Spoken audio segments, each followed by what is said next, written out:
Do you see a future for SARC? In some ways, actually, you're asking me, do I see a future for that country?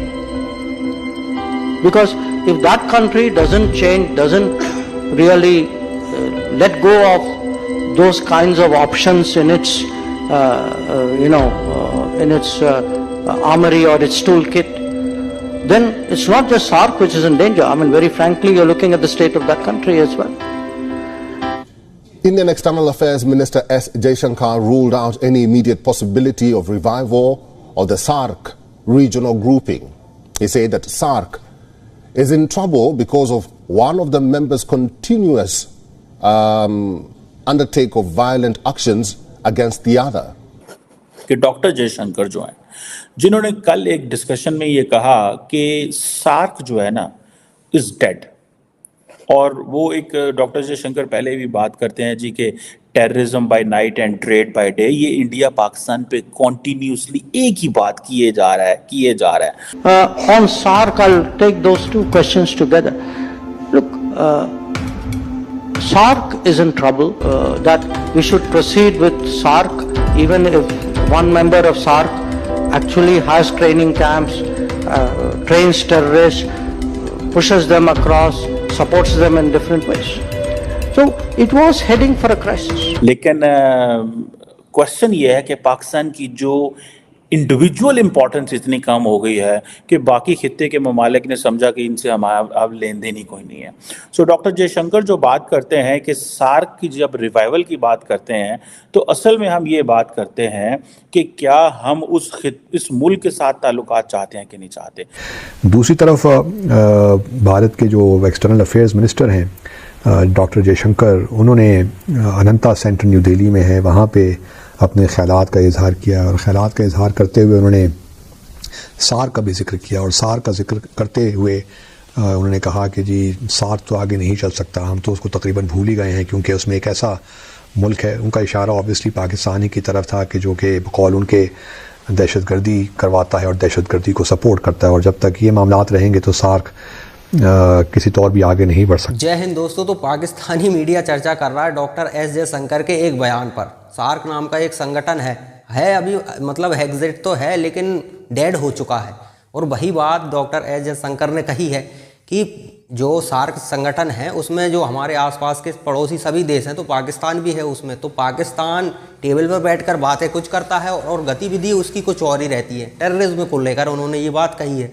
स्वाभाविक है, इशारे में कहा है, पाकिस्तान का नाम नहीं लिया, लेकिन आप आतंकी कहोगे और पाकिस्तान उसमें इन्वॉल्व ना हो. आपको सिर्फ कहना है 10 देश बैठे हों जो अपने पड़ोसी सभी देश हैं, और वहाँ पर कह दो कि कोई देश आतंकी गतिविधि चला रहा है तो पाकिस्तान तुरंत खड़ा हो जाएगा.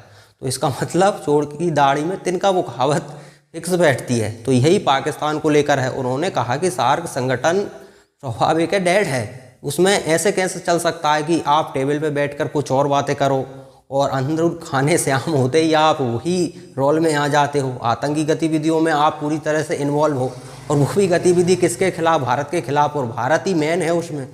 दुनिया की 5वीं अर्थव्यवस्था जिस संगठन में है उसका कह सकते हैं मेन पिलर कौन है? भारत. बड़ी अर्थव्यवस्था ही मेन पिलर होगी ना. तो मेन पिलर जो है उसी के खिलाफ आप आतंकी गतिविधियां करोगे और टेबल पे बैठकर बात कुछ और करोगे तो ऐसे संगठन का खत्म हो जाना ही स्वाभाविक है. और यही बात उन्होंने कही. लेकिन पाकिस्तान का मीडिया इस पर भड़का हुआ है. हालांकि ये तो हर चीज़ पे भड़कते ही रहते हैं. तो चलिए देखते हैं क्या कहता पाकिस्तान का मीडिया. सो इंडिया ने, मैंने आपको बहुत देर पहले से कहना शुरू कर दिया था, इंडिया ने पाकिस्तान को कंप्लीटली डिस्कार्ड कर दिया. वो समझते हैं कोई जरूरत ही नहीं है. The moment we start dialogue with Pakistan, the moment Pakistan will get mainstream. So never let Pakistan get mainstream.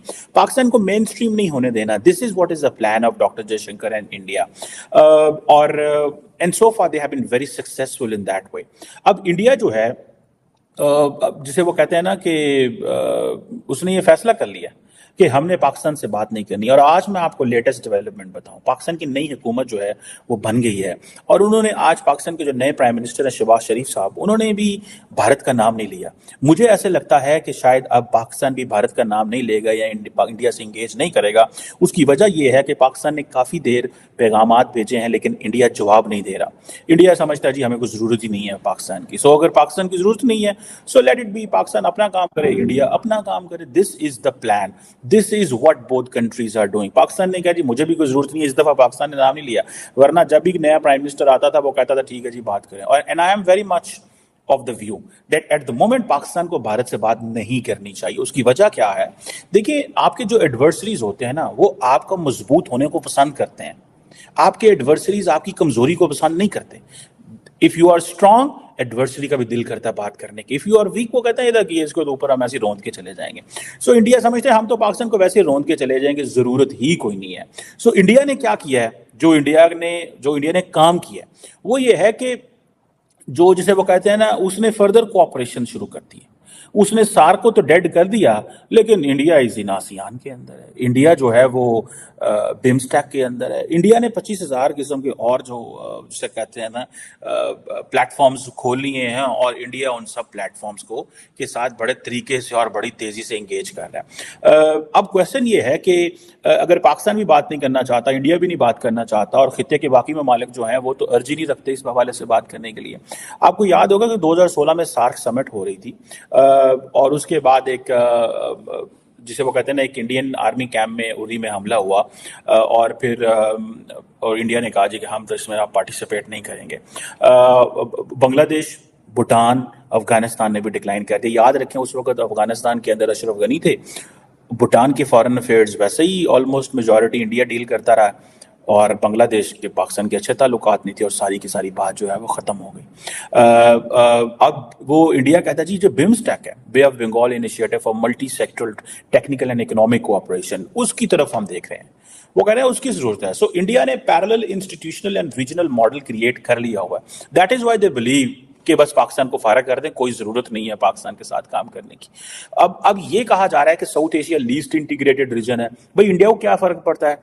Pakistan को तो बड़ा फर्क पड़ता है, बिकॉज एक टर्म होती है उसे बोलते हैं हम gravity model of the trade, कि आप नियरेस्ट मार्केट्स के साथ बिजनेस करते हैं। अब फॉर एग्जांपल जो इंट्रा रीजनल ट्रेड है वो 5% है, ठीक है जी, और इंट्रा रीजनल जिसे वो कहते हैं ना जो आसियान के साथ है वो 25% है। तो दोस्तों ये दौर ऐसा है कि भारत पाकिस्तान को देखता भी नहीं कि पाकिस्तान जैसा कोई देश डिजर्व करता है, क्योंकि हमने पूरी तरह से पाला साइड कर लिया है इनके मुताबिक। अब आपको जो करना है करते रहिए पाकिस्तान में बैठकर। हमारे खिलाफ किसी भी तरह का षड्यंत्र करोगे उसका जवाब हम अपने तरीके से दे देंगे, लेकिन अब ये नहीं चलेगा कि आप संगठनों में बैठो हमारे साथ और वहाँ टेबल पे बैठकर कुछ और बात करो, और अंदरूनी वापस जाने के बाद फिर वही आपका क्रियाक्रम शुरू हो जाए। तो इस तरह से दोहरा मापदंड तो हम चीन के खिलाफ बर्दाश्त नहीं करते। चीन को भी सेपरेट एस जयशंकर ने कह रखा है कि बॉर्डर पर आप गतिविधियां करो और उसके बाद हमारे साथ व्यापार भी चलो, तो दोनों करो, तो दोनों चीज़ें एक साथ नहीं चल सकती। दुनिया का सबसे बड़ा प्रोड्यूसर है चाइना और सबसे बड़ा मार्केट है भारत, तो भारत ने मार्केट बंद कर दिया। अब चाइना को कितना नुकसान हो रहा है ये आप गूगल कर लोगे तो आपको पता चल जाएगा।